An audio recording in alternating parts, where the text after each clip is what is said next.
physical best, he is one of the best players in the Premier League in that position. He'd be right up there. If he can get a good run of games, you could be looking at this situation. Fulham fans could turn around in 6 months and say, wow, what a signing. He's worth double that already.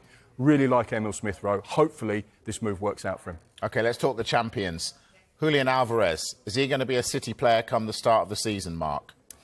Well, this is fascinating. I think it's so interesting. This is a Pep Guardiola-managed Manchester City that have just won 4 back-to-back Premier Leagues, and we're going to spend the next few minutes talking about potential departures, which I find incredible. You know, that's always the way. Always the way. And they how many can't all times play, can they? That's the problem. And how many times have you seen Pep Guardiola be so clever with managing personnel? And when it's time to move someone on, no problem, we'll let you go, because he'll find someone to jump right into your place. And he reinvents that side, just like Sir Alex Ferguson did so many times. You posed the question about Alvarez. He's currently at the Olympics competing. And he has been speaking, Pep Guardiola, about Julian Alvarez. And this is what he says: I don't think about replacing him. I knew he said he'd think about it. I know he wants to play in important moments, but the others want to play with that too. I read he has to think about it. So, OK, think about it. And after, he will inform us of what he wants to do. So that's the situation there. But also, you've got Alvarez, who's been speaking as well. And he's been doing media duties. And that's often the case with Olympics and major tournaments. You have to do your fair share of media duties. And he'll get posed the question, what about your future? This is what he said. There is a lot of talk after the Ukraine match when he was asked about his City future. I am focused here at the Olympics because it's a short tournament. At Manchester City, I feel very good. I played a lot of minutes. But we will see after the games. First, if I can, I will take a few days off. Then I will decide. Michael, how difficult would it be for City to replace him if he goes, given whoever comes in knows Erling Haaland is always going to start when it matters? Well, Julian Alvarez might show him his medals. But also, I have to go back to it. I think what the key will be in the new season is this new Champions League format. I think everyone will have a role. It's not an 11 game anymore, it's a squad game. And we talked about Arsenal's defence. I really like the look of it, Mike. I really do. It's a strong-looking defence. And we talked about the injuries with top clubs last season. That really played a part in some of the final positions.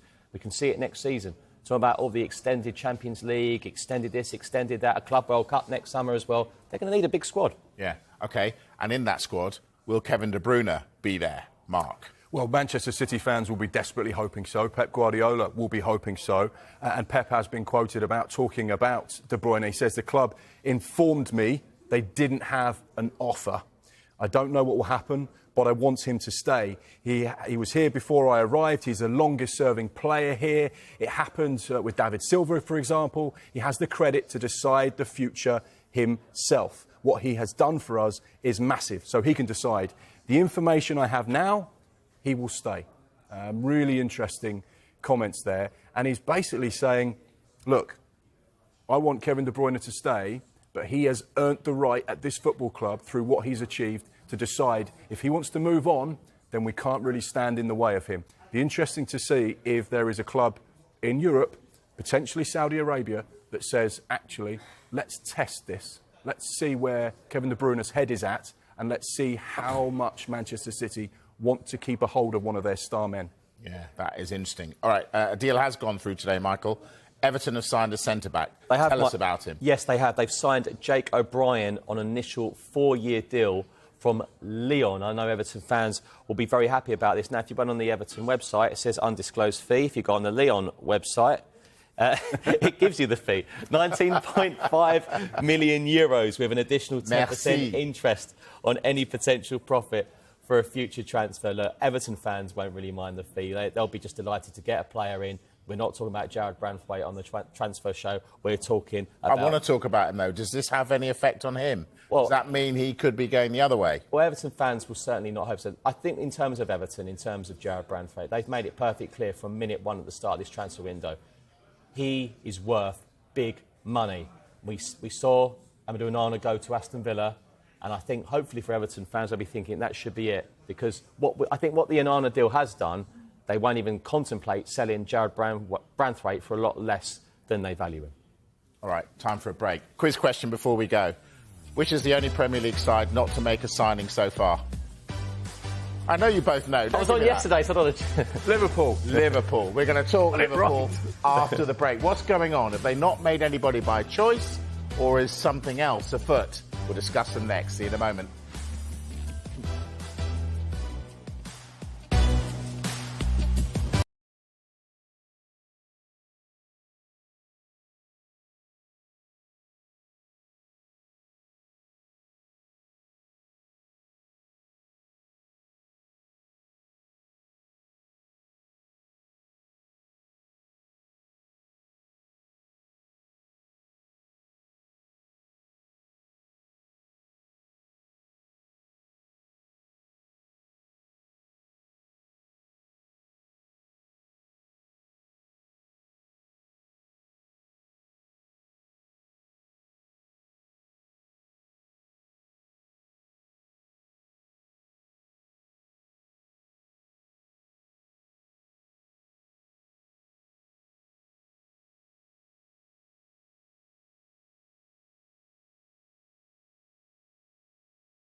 Hello again, this is the Transfer Show. Before the break, we said we're going to discuss Liverpool and whether a lack of signings really is a concern. Well, we're going to do that in just a couple of minutes. In the meantime, a couple of updates. Michael, we spoke about Chelsea. What about Conor Gallagher? Yeah, I'd say future up in the air there, Mike, certainly. I mean, he's going to return from his break soon after representing England, like a number of the international players, and it will really heat up as the season draws closer, doesn't it? It's absolutely flown by. But yeah, we know Atletico Madrid remain in talks with Chelsea over the signing of Conor Gallagher. Of course, captain Chelsea many times last season under Mauricio Pochettino. The problem here is Atletico don't have the 40 million what Chelsea demands. Now, Tottenham, I know, are still very keen on Conor Gallagher as well. So we'll wait and see. Spurs have a long-term interest here. Aston Villa have had interest as well, but perhaps they're going to move on to maybe looking at a number 10. But yeah, I think this one could heat up a little bit, Mike, once he's back at Chelsea. Would a deal between Chelsea and Tottenham happen? Oh my goodness! I mean, not. There haven't been many over the last 20 to 25 years. I mean, Arsenal, Chelsea's hundreds, but Spurs and Chelsea. I can only think of maybe Gus Poyet under Glenn Hodder in 2002. And then you talk about the odd free transfer here and there, but no, it's not done very often. But football has changed. Owners have changed. Boardrooms have changed. PSR has teeth. So things will change. And I think if Chelsea were given a good offer, and maybe Enzo Maresca thinks about how he's going to plan his Chelsea 11 next season, it doesn't include a Conor Gallagher, then they'd have to consider it. Chelsea captain to Spurs, says Michael Bridge. We'll remind you of that. No, he doesn't. Mark, are West Ham United going to get a Germany international striker? Potentially, they're trying. They're looking at number 9s. They're in the market for a striker, no question about that. We know that there was talk about John Duran at Aston Villa earlier in the window, but they couldn't find a bit of common ground. Talking of Germany internationals, Nicholas Füllkrug is a player they're very much interested in. West Ham have open talks with Borussia Dortmund over a potential deal for the striker. They're exploring their options on this one, and the player does have 2 years left on his current Dortmund deal, so it would be a sizable investment. However, he is into his 30s, so you're not going to pay quite the same amount of money as someone who is in their early 20s or even 27, 28. So that might favour West Ham, but a player with huge experience, as we've seen over the course of the summer, and could be just what West Ham need as they look to try and attack this Premier League under Julian Lopetegui. New manager, new style, new emphasis, new players, new number 9, possibly so. They're definitely in the market. They just need to find out which player ticks the boxes and which one they can afford. Füllkrug and John Duran definitely at the top of their list. Liverpool fans, we've been teasing you, haven't we? We're now going to talk Liverpool and the fact nobody has been signed so far. Mark, should Liverpool fans be worried? Not at all. Not at all. I think the one thing you've seen from Liverpool over the course of the last few seasons, particularly under FSG, is they don't rush into the market. They're very wise, they're very astute, they're very clever, and they'll do things at their own pace. Now, a lot of Liverpool fans will be looking at the situation thinking, right, there's uncertainty at Manchester City, Arsenal look like they're strengthening, and let's be honest, probably the team to beat at this stage of the transfer window.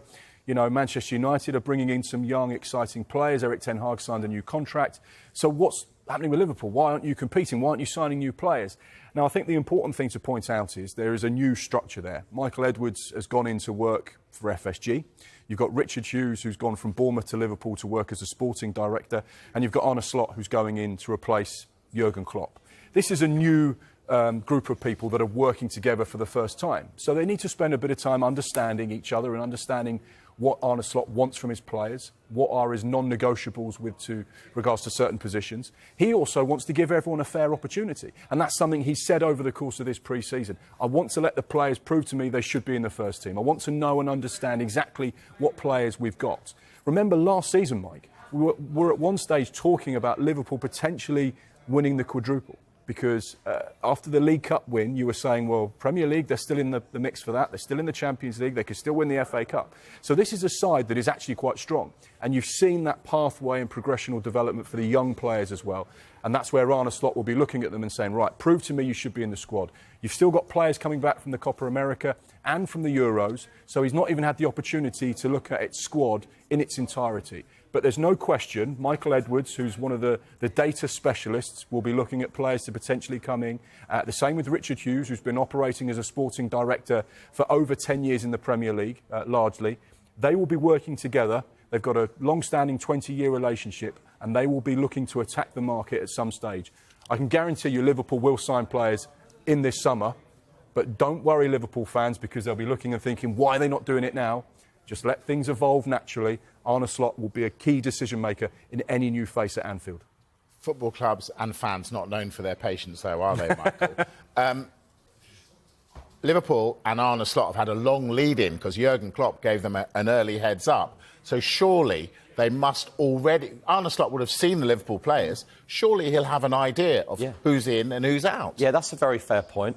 But also, I always have to remember what a legendary manager that has left the football club. You know, remember when Arsene Wenger left Arsenal. You know, look how well how brilliant Unai Emery actually is. Yeah. But it just didn't seem to fit at Arsenal. It got to Europa League final, fine, but something wasn't there. Maybe it was just... It's always so difficult to replace such an icon. David Moyes, Manchester United. And Arne Slot here, you know, I do think internationals have played a part, the Copa America and the European Championships. Looking at the positives, Mo Salah hasn't come out yet and say, this is the year I want to go to Saudi Arabia. He's not done that. Virgil van Dijk hasn't turned around saying, I want a fresh start. I like the look of Liverpool's youngsters last season. Arne Slot probably likes them as well. What do Liverpool want? Maybe a centre-back, maybe another number 6, maybe another forward. Are they panicking? Some fans are, because, as they say, they want everything now. But so are Man United fans, so are Newcastle fans, so are Chelsea fans, so are Spurs fans. Who is looking forward to the season? Maybe Arsenal, sure. Maybe Villa, sure. Still time to go. OK. All right, Mark. What would be success for Arne Slot in this next campaign? Oh, that's not in the script. I absolutely think it's a very fair, valid question. Now, let's be honest, this is Liverpool. This is an institution. This is one of the biggest football clubs in the world.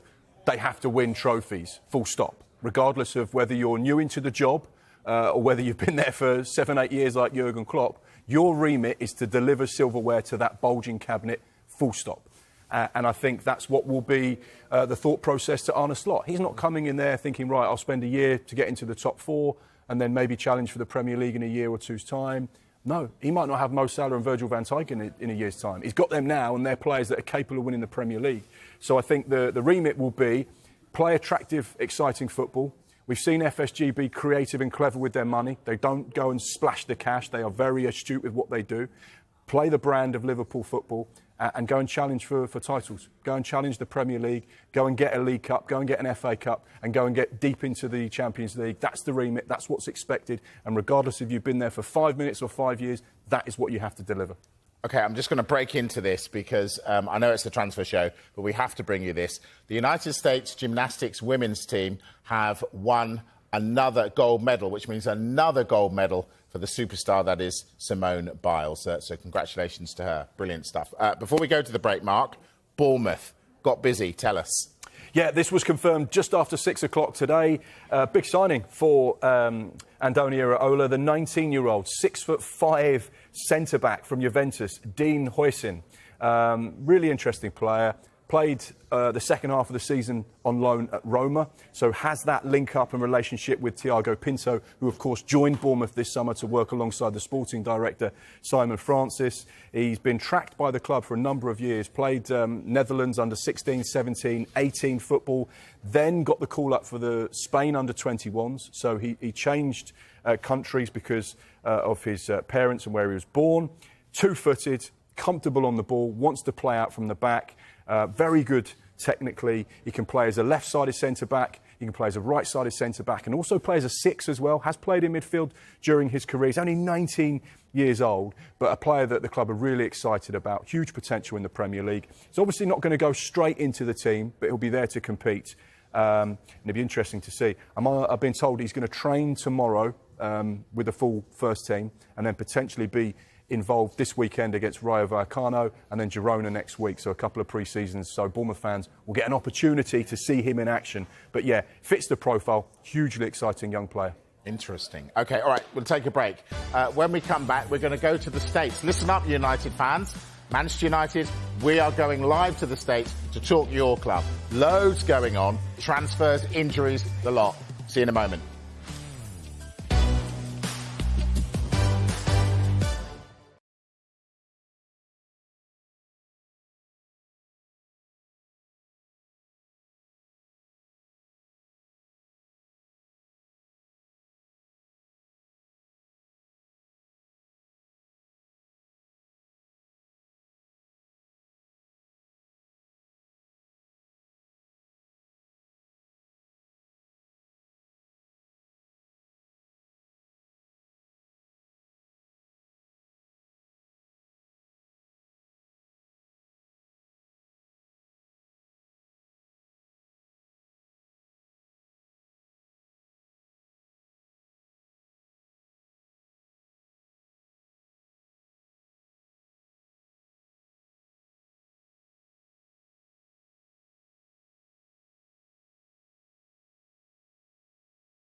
Right, we promised you Manchester United. They are in Los Angeles on the latest leg of their United States tour. Now, they've added Joshua Zirkzee and Lenny Yoro so far.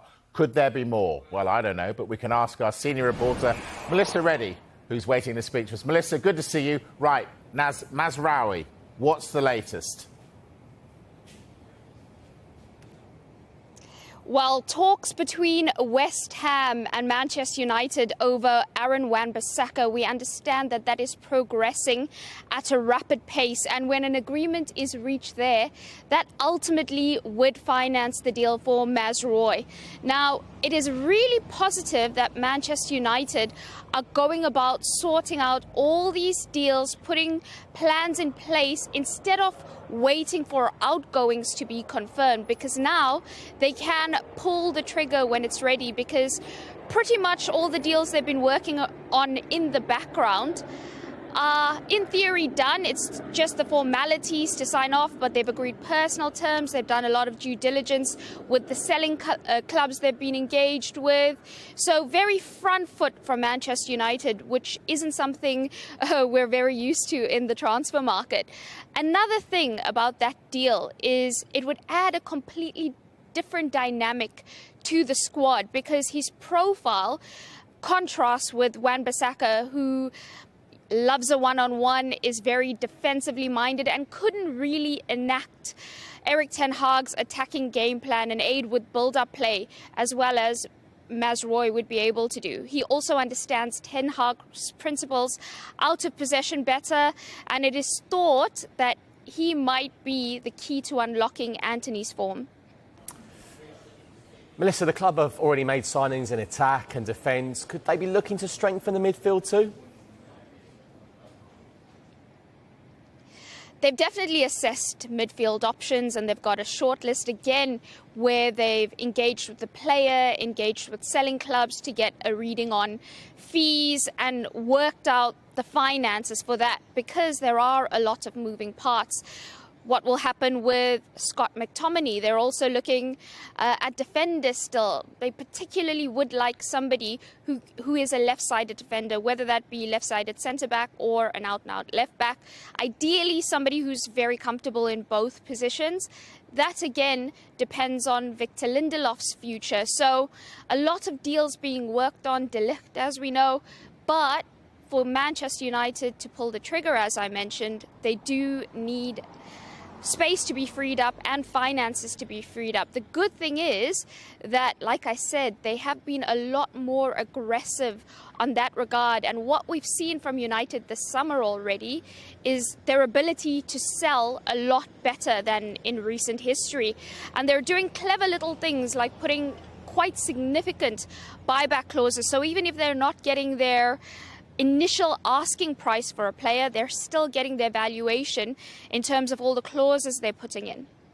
Melissa, there has been a worry for Erik ten Hag as Rasmus Højlund and Lenny Yoro went off injured in their friendly against Arsenal. Is there an update on their condition? Not yet, and I've been asked, should that be a concern? I think it is better for clubs to take their time when they're doing these medical assessments. Swelling usually goes down after 24 hours, but it can take longer. So it is better to wait till the optimal time to do those assessments. There's also sometimes where you just want to have a second look. You have done the initial scan, you want an injury to calm down a little further and then do another one.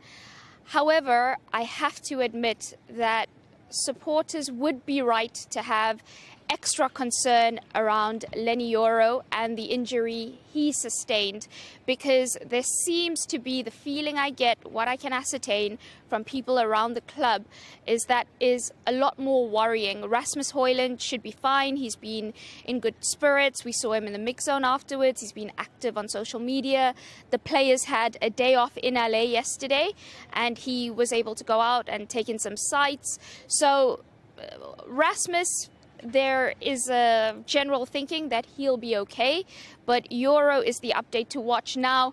We did think that today would be the day we'd get the communication from Manchester United, but I have been told that nothing will be said on the injury front officially until Erik ten Hag addresses the media on Thursday. And I gather we're going to hear, Melissa, from a player shortly. Who will that be? It is Ahmed taking on responsibilities.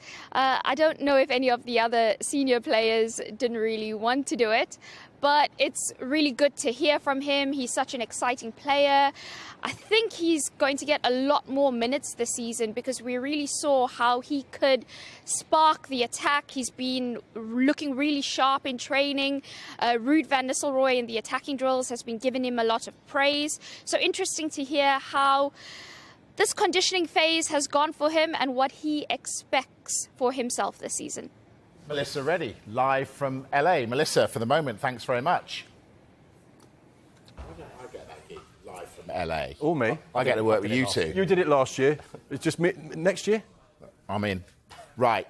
Before we talk United, quick word from Chelsea, Michael. Something's just happened. What is that? Yeah, interesting. When we're talking about Conor Gallagher, weren't we, earlier on the transfer show? Now, Enzo Maresca's been holding a press conference and really interesting, short quotes, but still interesting, on Conor Gallagher's future and those rumours. At the moment, Conor will be back with us at Cobham in the next few days. If the transfer window is open, anything can happen for all of the players. So he's clearly not shutting it down there. So more on Conor Gallagher, as we say, when he returns to Cobham training. I'm sure there'll be more on that. Just a quick one, Chelsea fans, looking at more Maresca quotes on Ben Chilwell about his future. I don't think it is about his future. It's more about his position, where he sees him, whether he's a left-back or more of a forward. We'll see on that. But, yeah, interesting quotes tonight on Conor Gallagher. All right, OK, let's go back to United then. I'm interested on both your views. Have they done enough in this window so far? I mean, Euro's a problem, obviously, but to challenge. Can we see United going the right way? It certainly feels like under Sir Jim Ratcliffe and Ineos there is more of a structure behind the scenes. They have a plan to attack the transfer window. As Melissa alluded to there, they seem to be a lot more clever at getting rid of players that they want to generate incoming funds to go and spend. They seem to have a plan as well. The profile of player that they've been linked with or they've signed is young, hungry players that they can develop into superstars. So you certainly feel like it's headed in the right direction. But do they have enough quality in that starting 11 to go and win the Premier League? I don't think so. But does it feel like this is the start of something maybe special? Absolutely. What's your view? I think with the amount of big names and the structure of how many have changed structurally, I'd be probably more excited of the acquisitions they've done outside of the football pitch rather than what they've done on it so far. They've signed some very impressive people. So that intrigues me. Keep in Ten Hag. Look, at the end of the day, didn't do well in the league last season, but won the FA Cup, won a trophy the year before. Some clubs will be desperate to win a trophy, but it's got to be with Manchester United, top four and something. They're back in the Europa League. They can't be in the Europa League, so we'll wait and see. We will indeed. All right, let's take a break. Now, when we come back, I've been told that the Premier League wrap is going to be the best we have ever seen. The latest from all 20 clubs coming up. Everton are in pre-season tonight. We'll get the latest from their game against Coventry and a little bit more on their new signing, Jake O'Brien. We'll see you in a couple of minutes.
Yeah, there are, Mike. And just looking at that Everton team, it's far from the strongest Everton team at the minute because of the numbers that they're missing. And obviously Jordan Pickford still not back after the Euros, or still not ready after the Euros.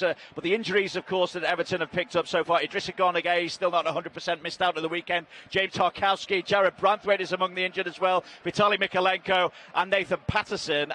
Still no Jasper Lindstrom either. He's only been with the club a few days, of course. But just looking at that Everton starting lineup at the moment, it's still pretty strong. João Virginia in goal, a back four at the moment of Seamus Coleman, Mason Holgate and Michael Keane at centre half, with Ashley Young at left back. Irabinam in the heart of that midfield alongside James Garner, and Dye, of course, he missed out at the weekend but able to play this evening just ahead of those pair in midfield. Harrison and McNeil wide with Dominic Calvert-Lewin up front. Also worth mentioning that Coventry City have got 4 new signings out this evening. It's their first home game since May the 4th, in fact. So Oliver Dovin, Louis Binks, Jack Rudoni and Ephraim Mason-Clark all starting this evening. The game's underway.